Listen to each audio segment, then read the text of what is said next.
El superatleta. Llegar a estar en el top en algún deporte es difícil, requiere de años y años de entrenamiento, pero para alguien que ya esté en el top será mucho más fácil estar en el top de otro deporte o ser medianamente competitivo que para la gran mayoría. Te estoy hablando a ti, pequeño holgazán que no mueve su trasero ni siquiera los 300 minutos semanales que recomienda la OMS.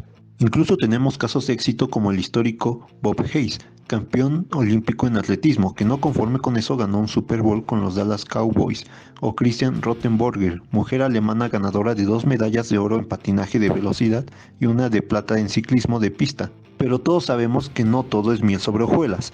Hay algunos casos infames como el intento de homicidio, encuentro de box entre Jake Paul y el pequeño gran basquetbolista Nate Robinson. Es momento de preguntarnos, ¿será posible ver en algún momento a un deportista capaz de cambiar de una disciplina a otras disciplinas y ser top en todas ellas? ¿Podría existir un superatleta con la capacidad de correr los 100 metros por debajo de los 10 segundos, correr un maratón a la siguiente semana y semanas después romper un récord en levantamiento de pesas? ¿Será posible para esta superpersona el poder volar?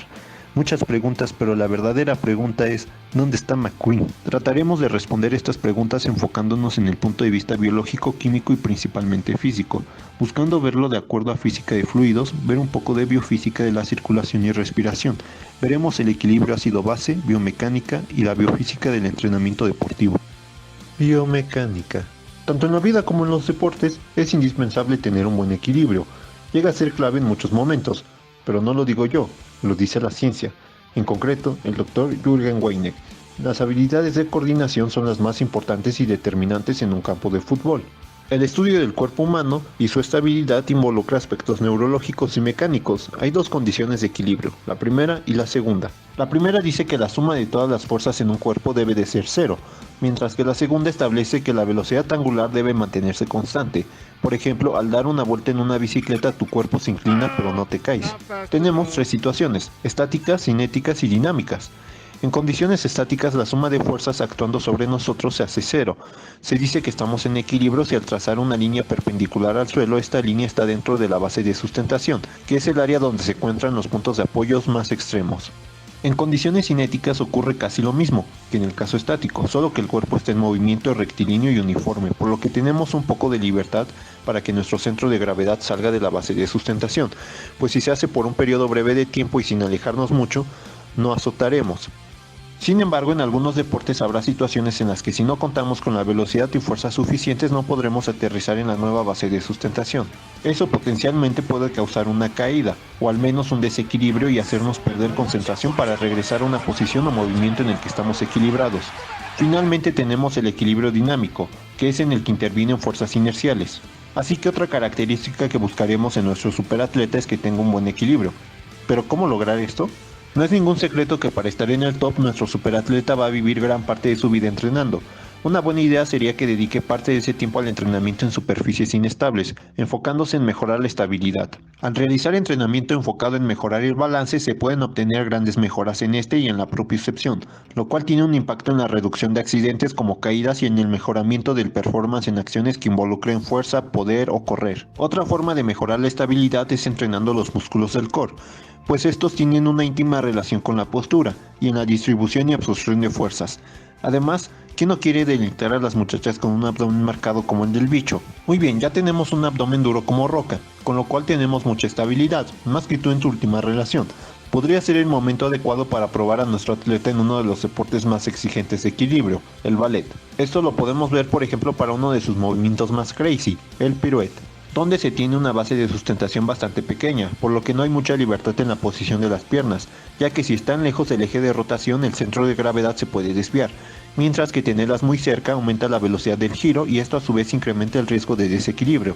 En términos físicos esto quiere decir que el momento angular cambia de dirección, dejando de ser perpendicular con el piso, por lo que va a precesar, es decir, giraremos como trompo. En este punto podemos pensar que es una buena idea sugerir que nuestro superatleta sea de una estatura pequeña, debido a que una estatura baja implica un centro de gravedad más bajo, lo cual proporciona más estabilidad. Además, en otros deportes como el levantamiento de pesas, donde el objetivo es mover la barra a una cierta distancia, un atleta de menor estatura tendrá mayor ventaja, ya que un atleta más alto tendrá que mover la barra por un mayor recorrido. Por ejemplo, una investigación del Instituto Max Planck de Neurobiología mostró que el sentido del tacto es importante para la coordinación de movimiento en los ratones. Pues los investigadores encontraron neuronas SIG2 en la médula espinal que procesan la información táctil y refinan los movimientos de las piernas, lo cual es muy importante en terrenos desafiantes. Tener un buen tacto nos va a facilitar la vida en deportes como la escalada, donde el objetivo en cualquiera de las tres modalidades es escalar, independientemente de la modalidad de las presas, o sea, las roquitas de colores para los cuates. Estas roquitas tienen diferentes texturas, entre más lisas mayor es la dificultad, por lo que saber distinguir entre diferentes texturas nos ayudará a elegir el camino más eficiente a la escalada. Física de los sentidos. Cualquier persona que haya visto Hi-Fi sabe que no nada más es el tacto, hay que ponerle una vista 2020. Con una vista perfecta, podrá tener un gran performance en deportes como tiro con arco, tiro olímpico o incluso como quarterback. El superatleta debe tener una muy buena agudeza visual para ver nítidamente la imagen, una visión binocular que le dé percepción de las distancias, sensibilidad al contraste, campo visual y una correcta acomodación del ojo para enfocar objetos. Esto es algo de esperar, ya que la mayor parte de la información sensorial procede de la visión, la cual nos indica distancias y la colocación espacial de los objetos.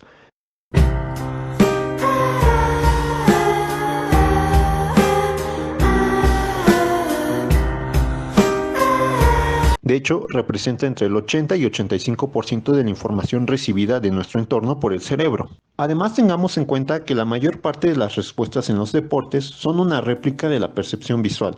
La puntería es un proceso visual motriz que exige una perfecta coordinación visual y es uno de los factores más importantes en la precisión del tiro. Podrás estar en una posición perfecta y tener las condiciones perfectas a tu alrededor, pero si tienes una mala puntería, la precisión del tiro será muy mala. Muy bien, le hemos agregado una vista 2020 y un gran tacto. Ahora es necesario trabajar en el interior. De nada sirve tener la carcasa de un Lambo con el motor de un Tsuru. Para hacerlo de la mejor manera es necesario entender cómo funciona nuestro cuerpo desde dentro. Algo que es fundamental, no solamente en el ejercicio, sino en la vida diaria es la respiración. Pero ¿sabes realmente cómo es que se lleva a cabo? El aire a nuestro alrededor está ejerciendo una presión sobre nosotros, presión atmosférica, mientras que dentro de los alvéolos hay otra presión denominada presión intraalveolar o intrapulmonar. Así que tenemos dos sistemas que están en contacto, por lo tanto buscan alcanzar el equilibrio. Sin embargo, dentro del cuerpo existe la presión intrapleural. Esto es la presión ejercida fuera de los pulmones dentro de la cavidad torácica, la cual no se equilibra con ninguna de las dos, ya que no se comunica con ninguno de los sistemas mencionados. Dicha presión es menor, aproximadamente 756 milímetros de mercurio en reposo, mientras que la intraveolar y la atmosférica cuando están en equilibrio se encuentran en 760. Esto provoca que se genere un gradiente de presiones, que provoca la distensión de los pulmones. Se estiran para los cuates, intentando llenar la caja torácica. Pero, ¿de qué nos sirve saber esto? Para que la respiración ocurra, los músculos rompen el equilibrio que hay entre la presión intraveolar y la atmosférica, lo cual lo logran contrayéndose. Esto aumenta el volumen de la caja torácica. Al estar a una temperatura constante se cumple la ley de Boyle-Mariotte. Como el volumen es inversamente proporcional a la presión, un aumento en el volumen nos da una disminución de la presión. En este momento, al haber una caída en la presión, el aire comienza a fluir hacia afuera de los pulmones, debido al gradiente de presión. Esto se conoce como inspiración. Para que ahora el aire fluya hacia afuera, los músculos respiratorios se relajan, volviendo a su tamaño normal los pulmones, generando así otro gradiente de presión, ya que ahora el volumen se redujo, entonces hay un aumento en la presión, por lo que ahora el aire fluye hacia afuera. Así que también podemos decir que nuestro atleta no solo necesita cierta fuerza en los músculos involucrados en el movimiento, sino también en el diafragma y los demás músculos respiratorios. Ya sabemos cómo entra el aire a los pulmones, pero realmente no nos dice cómo es que el oxígeno llega a donde tiene que llegar. Recordemos que el aire está compuesto por diversos gases, alrededor del 79% es nitrógeno y del 21% es oxígeno, junto con un porcentaje despreciable de otros gases. Al tener diferentes porcentajes, el nitrógeno y el oxígeno tienen distintas presiones parciales. Estos porcentajes cambian dentro de los alvéolos por la humedad, la cual llena con vapor de agua al aire. Además, el aire fresco inspirado se mezcla con el aire que quedó en los pulmones al final de la expiración previa, por lo que se tiene que la presión del oxígeno alveolar es de 100 mililitros de mercurio, comparada con la presión del oxígeno atmosférica que es de 160. Ahora tenemos que tomar en cuenta que hay capilares, los cuales contienen sangre con dióxido de carbono, producto metabólico de los diversos tejidos. Así que el oxígeno pasa de nuevo por ese gradiente de presiones de los alvéolos hacia los capilares, por difusión pasiva, mientras que el dióxido de carbono pasa por los capilares hacia los alvéolos para ser expirado. La sangre que entra a los capilares pulmonares es sangre venosa sistémica, bombeada a los pulmones a través de las arterias pulmonares, baja en oxígeno, 40 mililitros de mercurio, y alta en dióxido, 46, mientras que en los alvéolos el oxígeno es alto, 100 mililitros, y baja en dióxido de carbono, 40. Una vez dentro de los capilares, el oxígeno tiene que llegar de alguna forma hasta los tejidos. Los encargados de transportarlo son los glóbulos rojos. El oxígeno se une a la hemoglobina formando oxihemoglobina, proceso llamado oxigenación. Una vez unido a la hemoglobina, viajan juntos por el sistema circulatorio. Cuando llega a su destino se libera el oxígeno, proceso llamado desoxigenación, y por medio de gradientes se difunde en las células. Como se mencionó antes, se produce dióxido de carbono, tras procesos metabólicos ocurridos en la célula. Este llega a los eritrocitos, donde la carbónica anhidrasa transforma gran parte del dióxido de carbono en bicarbonato, que se une a la hemoglobina, viajando a los pulmones de nuevo, donde de nuevo la carbónica anhidrasa convierte el bicarbonato de nuevo en dióxido de carbono, para liberarse de la hemoglobina y así poderse deshacer del dióxido de carbono producido. La hemoglobina es de suma importancia, ya que en enfermedades como la anemia, donde hay una disminución de esta, hay un detrimento en el performance deportivo, a pesar de intentar compensarlo con un incremento en el gasto cardíaco. De igual manera, un aumento en la concentración y afinidad de la hemoglobina tiene un impacto directo en el contenido de oxígeno en la sangre, lo que a su vez tiene un impacto directo en el rendimiento deportivo.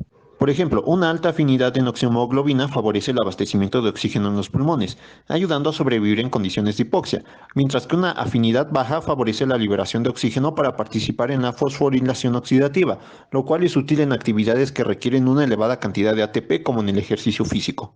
Una vez aclarado cómo es que el oxígeno llega a los músculos, volvamos con nuestro superatleta. Nosotros lo dotamos de lo mejor, pero como sabemos, una parte importante para lograr ser bueno es el entrenamiento.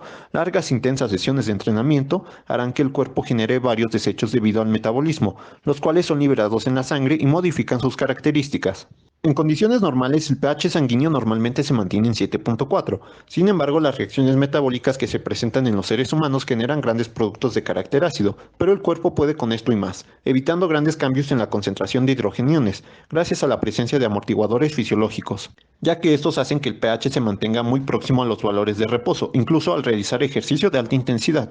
El pH disminuye conforme aumenta la intensidad del ejercicio, o sea, la caída del pH sanguíneo se debe a una mayor dependencia del metabolismo glucolítico anaeróbico, es decir, incrementos en el lactato sanguíneo cuando la intensidad del ejercicio aumenta.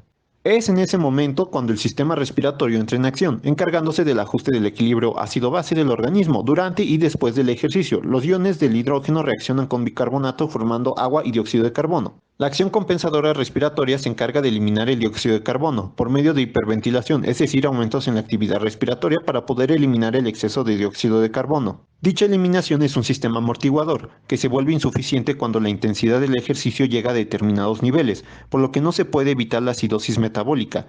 El conocimiento de la disminución de pH es un indicador efectivo en la detección de la fatiga en los atletas de alto rendimiento. Incluso se han realizado estudios donde se administra bicarbonato por medio intravenoso, con el fin de tener efectos positivos moderados sobre el rendimiento deportivo, provocando el descenso de pH a valores normales. Biofísica de circulación y respiración. Pero el trabajo de los eritrocitos no acaba ahí. Otro rol importante es el de amortiguar los cambios en el pH sanguíneo al transportar dióxido de carbono y unir los iones de hidrógeno a la hemoglobina. La hemoglobina se puede unir a algunos metabolitos como el lactato, lo cual reduce la concentración en la sangre. Debido al papel que tienen, es intuitivo pensar que tener una mayor cantidad de eritrocitos es beneficioso para el ejercicio y el performance, lo cual tiene mucho sentido, ya que aumenta la capacidad de transportar oxígeno y amortiguar el pH. Pero tenemos que tomar en cuenta que los eritrocitos se encuentran en la sangre, la cual es un fluido, por lo que el aumento de los glóbulos rojos aumenta la viscosidad de la sangre, por lo cual tiene que aumentar el trabajo del corazón. A su vez, eso aumenta el riesgo de sobrecargar al mismo. Y peor aún, si los glóbulos rojos aumentan a lo bestia, pueden ocurrir otras cosas. La ley de Fick nos permite conocer la constante de difusión, la cual es proporcional a la temperatura, pero inversamente proporcional a la viscosidad de la sangre, por lo que cambios en la viscosidad darán diferentes valores para la difusión. El hecho de que sea inversamente proporcional a la viscosidad hace que aumentos en la viscosidad reduzcan la difusión, lo que se traduce en un cambio de la velocidad del flujo de la sangre, lo que implica una modificación de la presión arterial, de forma que el transporte transporte de nutrientes a través de la sangre es menos efectivo. Entonces de aquí podemos concluir que queremos que nuestro superatleta tenga una alta cantidad de eritrocitos, sin ser demasiado elevada como para ser ineficiente el transporte de nutrientes. De igual manera buscamos una buena capacidad pulmonar y una fuerza en los músculos respiratorios. Ahora tenemos que escoger qué tipo de fibras musculares prevalecerán en nuestro superatleta. Podemos escoger entre tres tipos de fibras: Slow Twitch, STO tipo 1 y Fast Twitch, FTO tipo 2, las cuales se dividen en dos tipos: Fast Twitch tipo A y Fast Twitch tipo B. Veamos qué es lo que nos ofrece cada tipo de fibras. Las tipo 1 se caracterizan por un tiempo de contracción lento, pero tienen una alta resistencia a la fatiga. Tienen un pequeño diámetro al igual que su motoneurona, una alta densidad de capilares y mitocondrias. Energéticamente hay pocas reservas de fosfocreatina, poco glucógeno, pero nada que no puedan compensar los grandes almacenes de triglicéridos. Presentan pocas enzimas involucradas en la glucólisis, pero una gran cantidad de ellas involucradas en las vías oxidativas, a.k.a. ciclo de Krebs. Ahora, las tipo 2 tienen la ventaja que se contraen en un tiempo menor, pero tienen una menor resistencia a la fatiga. Las tipo 2A presentan una moderada resistencia a la fatiga, digamos son el intermedio entre ambos extremos del tipo 1 y el tipo 2.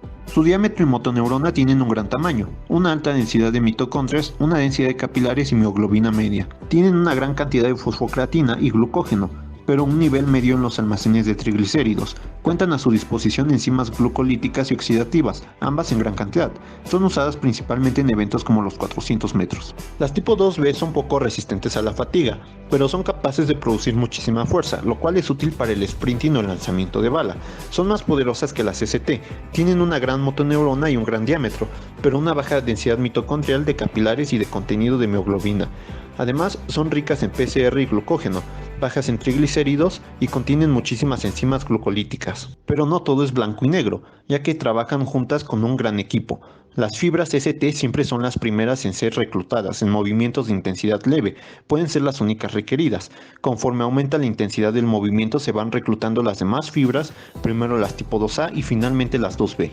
Aquí encontramos una gran limitante para nuestro superatleta, ya que solo tiene dos opciones: ser más veloz en carreras cortas o disminuir la velocidad pero mantenerla por más tiempo y poder ganar maratones. Es necesario elegir qué tipo de velocidad queremos tener.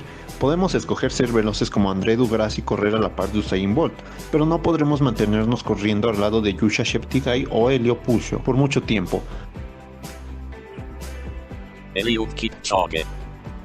De igual manera, si escogemos una velocidad descomunal, en distancias largas nuestro atleta probablemente quede muy lejos de los sprinters de élite. Por ejemplo, el mejor tiempo de Eliud Pulso es de 3:33,20 en los 1500 metros, lo que nos da una velocidad de aproximadamente 7 metros por segundo, lo cual haría que recorra los 100 metros en alrededor de 14 segundos, pero tenemos que tomar en cuenta que no va a alcanzar su máxima velocidad toda la carrera, pues tiene que salir del reposo y acelerar. Quizás sea capaz de generar una mayor velocidad que en su récord de los 1500 metros, pero no sería suficiente para estar cerca de los tiempos de André Dugras o de Usain Bolt, de 9,6 a 9,9 segundos en los 100 metros. Vuela, vuela. Ya hemos visto que nuestro superatleta no puede ser top en todos los deportes a la vez. Al menos, ¿podemos hacer que este vuele? Lamentablemente la respuesta parece ser que no. Es imposible generar suficiente fuerza vertical para contrarrestar nuestro peso y permitirnos flotar o volar. En principio podríamos hacer esto empujando el aire hacia abajo lo suficientemente rápido o generando una fuerza vertical por elevación aerodinámica, lo que podría ser posible si pudiéramos impulsarnos hacia adelante lo suficientemente rápido. Pero ¿qué sucede si intentamos volar empujando el aire hacia abajo moviendo los brazos de arriba a abajo? El volumen del aire que podríamos empujar hacia abajo por solapa de brazo es el área del brazo, que digamos es de un largo X multiplicado por la distancia empujada, que es aproximadamente la longitud del brazo. Esto es aproximadamente 0.7 por 0.1 por 0.7 metros cúbicos por cada brazo, lo cual da aproximadamente 0.05 metros cúbicos por cada brazo. La densidad de masa del aire es de 10 a la menos 3 gramos por centímetro cúbico o 1 kilogramo por metro cúbico, por lo que la masa desplazada por el atleta es de 0.1 kilogramos si consideramos ambos brazos. Supongamos que logramos hacer que nuestros brazos alcancen una velocidad de 20 metros por segundo.